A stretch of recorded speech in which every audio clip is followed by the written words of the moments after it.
안녕하세요. 오늘은 많은 분들이 고민하시는 피부 색소 질환 중 흑자에 대해 이야기해 보겠습니다. 흑자는 동그랗고 뚜렷한 갈색 반점인데 피부톤이 맑아 보여도 흑자 하나 때문에 인상이 달라 보이기도 합니다. 흑자는 그냥 두면 점점 짙어지고 잘못된 방법으로 제거하려다 보면 오히려 색소 침착이 생길 수 있습니다. 오늘은 흑자를 색소 침착 걱정 없이 효과적으로 개선하는 방법과 어떤 레이저를 사용해야 하는지 말씀드리겠습니다. 흑자란 무엇일까요?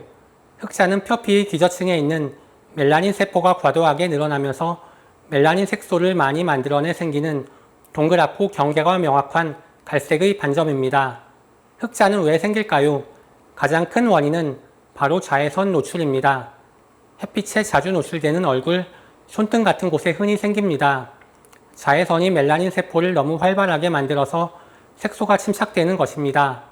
그 외에도 피부 노화, 유전적인 요인, 그리고 생활 환경 같은 것도 흑자 발생에 영향을 줄 수 있습니다.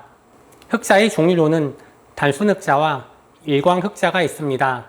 단순 흑자는 주로 어린 나이에 생기고 자외선 노출과는 상관없이 유전적인 영향을 많이 받아 생깁니다. 일광 흑자는 자외선 노출이 주된 원인입니다. 보통 40대 이후부터 일광 흑자가 많이 생기기 시작합니다. 그럼 이제 흑자 치료에 대한 이야기를 해보겠습니다. 제가 사용하는 레이저는 피코 레이저입니다. 피코 레이저는 피코초 단위의 아주 짧은 시간 동안 강한 에너지를 방출해 색소를 파괴하는 방식의 레이저입니다. 여기서 중요한 포인트는 바로 시간 단위인데요. 기존 Q-스위치 엔디아그 레이저는 나노초, 즉 10억 분의 1초 단위로 레이저를 조사했는데 반면 피코 레이저는 피코초, 즉 1조 분의 1초 단위로 훨씬 더 짧고 빠르게 작동합니다. 기존의 Q-스위치 엔디아그 레이저는 광열 효과를 통해 작용했습니다. 이는 레이저 빛이 열 에너지를 만들어 열 에너지가 색소를 파괴하는 원리입니다.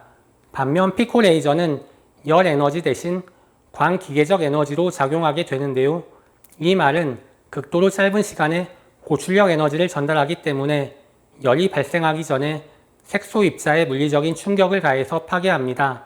곧 피부에 열 손상을 덜 주고 멜라닌 색소만 효과적으로 분해할 수 있다는 뜻입니다. 기존 레이저는 색소를 태우는 방식이라면 피코 레이저는 색소를 깨 부수는 방식입니다. 그래서 피부 조직을 태우지 않고 색소만 미세하게 깨트려 피부 손상이 확 줄어들어 염증 후 색소 침착 발생 가능성도 현저히 줄어들게 되었습니다. 다음 저널은 아시아 환자의 일광 흑자 치료에 대한 피코 레이저의 효능과 안전성에 대한 내용인데 피코 레이저를 사용했을 경우 염증 후 과색소 침착 발생률이 4.65%인데 기존의 Q-스위치 엔디아그 레이저에서 보고된 10에서 47%보다 현저히 낮다고 나옵니다. 그리고 조직학적 평가 결과에서는 피코 레이저가 Q-스위치 엔디아그 레이저보다 표피 등의 조직 손상이 더 적다고 나옵니다.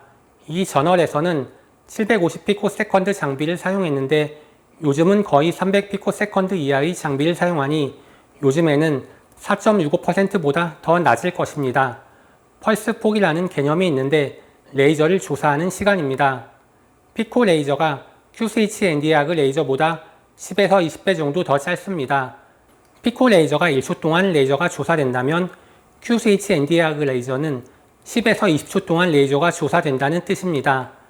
Q-스위치 엔디아그 레이저가 오랜 시간 조사되기 때문에 열 손상이 더 큰 것입니다. 저는 피코 레이저 출시 초기인 2015년 말부터 피코 레이저를 사용해 왔습니다. 제가 2015년부터 2023년까지 펄스 폭이 150피코초인 피코 레이저를 사용해 왔고 2023년부터 지금까지 사용하는 피코 레이저는 펄스 폭이 250피코초입니다. 저는 피코 레이저의 532 파장으로 흑자를 제거한 경우 한 번도 색소 침착이 생긴 적이 없었습니다. 그래서 흑자 제거는 원래 색소 침착이 생기지 않는 줄 알았는데 의외로 많이 생기는 것 같습니다. 일회에 30만원 이상 받는 곳에서도 색소 침착이 흔하게 생긴다고 하네요. 그래서 색소 침착 없이 깔끔하게 지워지는 피코 레이저가 흑자 치료에 있어서 가장 좋은 장비라 생각됩니다.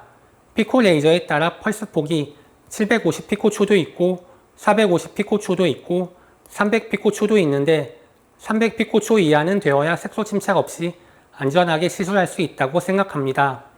다음은 제가 최근 시술했던 흑자 시술 전후 사진입니다. 우측 광대 부위의 진한 색소 3개가 흑자인데 이를 제거하였습니다.